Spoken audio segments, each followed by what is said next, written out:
맹공이가 헛구역질을 하는 모습을 본 강명자는 맹공이를 방으로 데려가며 눈빛을 빛냈습니다. 너애 가졌니? 솔직히 말해라 라고 강명자가 몰아붙이자 맹공이는 당황한 얼굴로 무슨 소리야 아니야? 라고 부정했지만 강명자의 의심은 쉽게 사라지지 않았습니다. 내가 요즘 이상하게 피곤해 보이고 얼굴도 창백하더라. 나한테는 숨기지 마라며 강명자가 집요하게 캐묻자 맹공이는 침묵으로 일관했습니다. 하지만 속으로는 구단수와의 복잡한 관계와 자신의 감정에 대해 혼란스러워하고 있었습니다. 한편 구단수는 오드리에게서 걸려온 전화를 받았지만 상대방의 침묵에 의아해했습니다. 누구세요? 라고 반복해서 물었지만 오드리는 아무 말도 하지 못한 채 전화를 끊었습니다. 오드리는 자신의 방에서 울며 구단수, 내가 내 아들이라는 걸 알게 된다면 날 용서해줄까? 라며 혼잣말을 했습니다. 이때 그녀의 옆에는 과거의 사진들이 흩어져 있었고 사진 속에는 그녀가 어린 구단수를 안고 있는 모습이 담겨 있었습니다. 맹공이는 방으로 돌아와 거울을 보며 혼란스러운 마음을 다잡으려 했지만 머릿속은 온통 구단수와의 대화로 가득 차 있었습니다. 친구라는 말밖에 떠올릴 수 없었다니 내가 왜 이러지? 라고 중얼거리며 스스로를 책망했습니다. 하지만 구단수의 고백이 떠오를 때마다 가슴이 뛰는 것을 막을 수 없었습니다. 구단수는 여전히 맹공이의 마음을 떠올리며 혼란스러운 기분을 느끼고 있었습니다. 첫사랑이었다고 고백했는데 그녀는 그걸 어떻게 받아들였을까? 난 더 이상 친구로는 못 있어. 라고 생각하며 맹공이에게 더 솔직히 다가가야겠다고 다짐했습니다. 그 시각 강명자는 서민기와의 만남을 준비하고 있는 강진아에게 전화를 걸어 내가 준비한 자료는 다 챙겼니? 이번 기회를 놓치면 안 된다고 단단히 마음을 먹게 했습니다.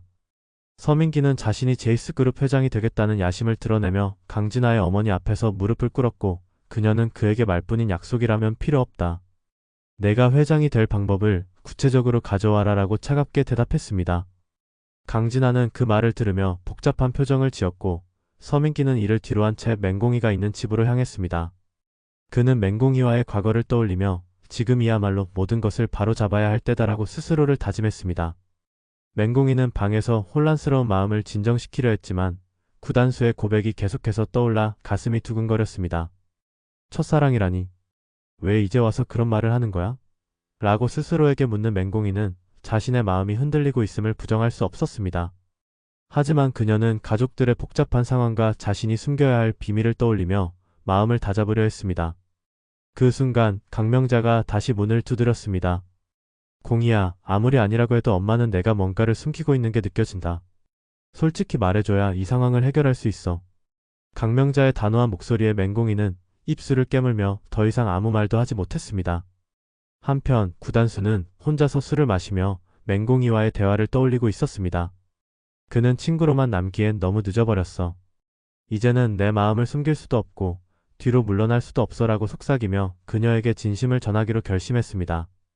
그러던 중 그의 전화가 울렸습니다. 전화의 발신자는 오드리였지만 이번에도 그녀는 아무 말도 하지 않았습니다. 구단수는 이 번호는 누구야? 왜 자꾸 전화를 해서 아무 말도 안 하는 거냐고. 라고 소리치며 전화를 끊었지만 오드리는 전화기 너머에서 끝내 말을 잇지 못한 채 흐느꼈습니다. 아들아, 엄마가 너무 늦게 연락해서 미안하다. 라고 말하며 눈물을 삼킨 오드리는 결국 구단수를 만나기로 결심했습니다. 그녀는 오래된 상자를 꺼내들고 사진 한 장을 꺼내보며 내가 날 용서하지 못해도 괜찮아. 이제는 모든 진실을 말해야 할 때야 라고 다짐했습니다. 그 시각 서민기는 맹공이의 집 앞에 도착해 문 앞에서 한참을 망설였습니다. 그는 이번 기회를 놓치면 다 끝이야. 공이가 어떻게 받아들이든 나는 내 길을 가야 해라고 속으로 되뇌며 초인종을 눌렀습니다. 강명자가 문을 열고 서민기를 보자 당황한 표정을 지으며 여긴 왜 온 거야? 라고 물었지만 서민기는 그녀를 지나쳐 맹공이를 찾았습니다. 맹공이는 서민기의 방문에 놀라며 지금 여길 왜 온 거야? 라고 물었지만 서민기는 단호한 목소리로 넌 내가 여기 올 이유를 잘 알고 있을 거야. 내가 내게 했던 말들 다 기억하고 있어라고 답하며 그녀를 똑바로 바라봤습니다. 그 순간 강명자는 두 사람 사이의 긴장감을 느끼며 공이야, 무슨 일이야? 이 사람과 무슨 관계인데 이렇게 갑자기 찾아오는 거냐? 라고 캐물었고 맹공이는 답답한 표정으로 고개를 저었습니다. 그러나 서민기는 강명자를 향해 이건 공이씨와 나 사이의 문제입니다. 어머님께서 간섭하지 않으셨으면 좋겠습니다. 라고 단호하게 말하며 상황을 더욱 복잡하게 만들었습니다. 맹공이는 서민기를 집 밖으로 데리고 나가며 도대체 왜 이러는 거야? 나 지금 너무 복잡하다고. 라고 소리쳤지만 서민기는 그녀의 손목을 잡고 너도 나한테 거짓말하지 마.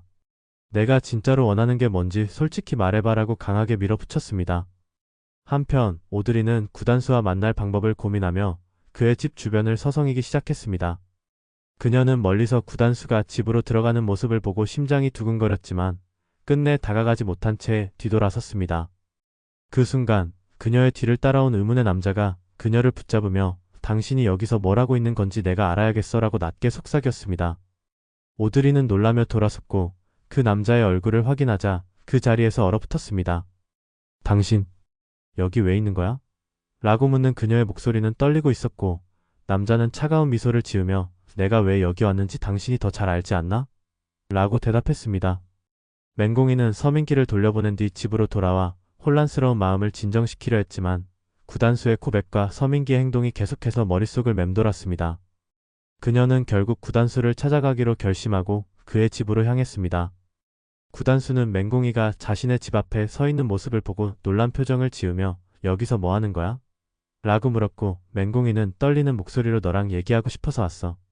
내가 했던 말들 그냥 넘길 수 없을 것 같아서. 라고 말하며 그의 눈을 똑바로 바라봤습니다. 구단수는 맹공이의 말을 듣고 한참 동안 아무 말도 하지 않았습니다. 그녀의 진지한 눈빛에 잠시 흔들렸지만 이내 고개를 돌리며 담담한 목소리로 말했습니다. 공이야, 내가 무슨 말을 하든 난 이제 너랑 같은 곳에 있을 자신이 없어. 내가 나를 친구로만 본다면 난 그 자리에 머물 수가 없어. 맹공이는 그의 말에 당황하며 손을 뻗어 그의 팔을 붙잡았습니다. 그러니까 떠나지 말고 내 곁에 있어줘. 난 그냥 내가 없는 게 싫어. 그녀의 떨리는 목소리에 구단수는 잠시 멈칫했지만 이내 깊은 한숨을 내쉬며 손을 뿌리쳤습니다. 그 말이 진심이라면 내가 먼저 내게 다가와야 하지 않겠어? 나는 더 이상 내가 나를 필요로 할 때만 나타나는 사람이 되고 싶지 않아. 그 순간 맹공이의 눈에는 눈물이 고이기 시작했습니다. 그럼 나보고 어떻게 하라는 거야? 난 지금 가족 문제로도 힘들고 내 고백까지 내가 감당할 여유가 없다고. 그녀의 울먹이는 목소리에 구단수는 잠시 흔들렸지만 결국 고개를 돌리며 말했습니다. 그럼 내가 정리될 때까지 기다릴게. 하지만 내가 돌아올지 아닐지는 장담 못해. 그는 그렇게 맹공이를 뒤로 한 채 천천히 걸어갔습니다. 맹공이는 그의 뒷모습을 바라보며 무너져 내릴 것 같은 마음을 간신히 붙잡았습니다. 한편 오드리는 자신을 붙잡은 남자와 대치하며 그에게서 벗어나려 했지만 남자는 그녀의 팔을 놓지 않고 비웃으며 말했습니다. 오드리, 내가 이곳에 온 이유를 내가 모를 것 같아? 내 아들? 내가 무슨 자격으로 그를 만나려고 해? 이제 와서 감상에 젖어봐야 내가 얻을 건 아무것도 없어. 오드리는 그의 말에 눈물을 삼키며 그래도 내 아들이야. 아무리 잘못했어도 한 번은 봐야 하지 않겠어? 라고 반박했지만 남자는 그녀를 조롱하듯 쳐다보며 내가 과연 그럴 자격이 있다고 생각해? 라고 쏘아붙였습니다.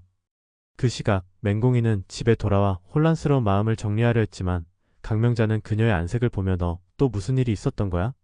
왜 이렇게 얼굴이 안 좋아? 라고 물었습니다. 맹공이는 대답 대신 고개를 저으며 방으로 들어갔지만 강명자는 그런 딸의 모습에 더욱 불안감을 느꼈습니다. 그녀는 방 안에서 한참을 고민하던 끝에 맹공부에게 전화를 걸어 공부야, 너 공이한테 무슨 말 했어? 요즘 공이가 이상하잖아 라고 물었습니다. 그러나 맹공부는 나도 바빠 죽겠는데 무슨 소리야. 공이 문제는 공이가 알아서 하겠지라며 냉소적으로 대답했습니다. 강명자는 그의 무심한 태도에 분노했지만 더 이상 추궁하지 못했습니다. 그날 밤 구단수는 집에서 오드리의 또 다른 전화를 받았지만 이번에도 그녀는 아무 말도 하지 않았습니다. 그는 짜증 섞인 목소리로 계속 이렇게 말 안 할 거면 전화하지 말라고 소리쳤습니다. 그러나 전화기 너머에서 들려오는 그녀의 떨리는 한숨소리에 마음이 흔들렸습니다. 누구야? 왜 자꾸 이러는 거야? 라고 묻는 그의 목소리에 오드리는 마침내 작게 속삭였습니다. 단수야. 나야. 내 엄마야. 이 뒤에 이어질 예상 줄거리는 구독과 알림 설정을 통해 확인해주세요.